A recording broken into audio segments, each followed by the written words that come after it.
అరే మల్లారెడ్డి ఏమ్రా ఎట్లున్నావు? నిన్ను ఈ మాట అనడానికి కారణం ఏం తెలుసారా మల్లారెడ్డి? ఒకప్పుడు ఏం తెలియని ఏం చేయకుండానే రేవంత్ అన్న తిట్టినవురా.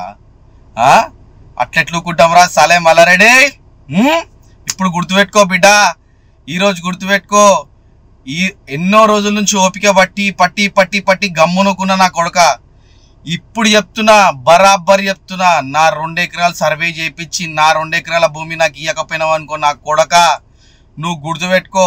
నీ కోడలు నువ్వు ఇన్ని రోజులు నువ్వేమో ఇట్లుండి నీ కోడల్ని ఇప్పుడు నీ కోడల్ని దింపి ఆమె ఏమేమో ట్విస్ట్ ఉంది అంటుంది. ఏం ట్విస్ట్ ఉందిరా కాక?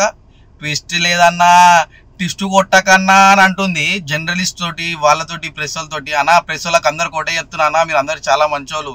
మీరు పబ్లిక్కి ఎట్లాంటి న్యూస్ ఇవ్వాలనుకుంటారంటే పబ్లిక్ తెలవాలా, పబ్లిక్ ఏం జరుగుతుందో తెలవాలనుకొని ఇస్తారన్నా.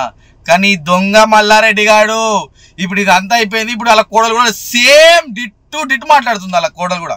కాబట్టి నేను ఒకటే చెప్తున్నా మీడియా మిత్రులకి, అన్నలకి, అందరికి ఒకటే మాట చెప్తున్నా, ఇటువంటి దొంగలని నెత్తి మీదకి ఎక్కించి వాళ్ళు ఏదో ఇట్లా పబ్లిసిటీ చేసుకుందామని చెప్పి మీడియా ముందుకు వస్తారు తప్పించి ఒక్క రూపాయి పని కాదు అనుకోటి, ఒక్క చేత కాదు నా కొడుకు. నేను అందుంచే చెప్తున్నా నా, వాస్తవంగా ఒక మాట చెప్తున్నా. అరే మల్లారెడ్డి గుర్తుపెట్టుకో, ఈ రోజు కాదు నువ్వు జీవితంలో మళ్ళా పూలు పాలు అమ్ముకోవాలా. నీ కోడలికి పూలు పాలు అమ్ముకునే పేరే తెప్పిస్తారా, గుర్తుపెట్టుకో. మల్లారెడ్డి మా మామ మినిస్టర్ అని చెప్పొద్దు.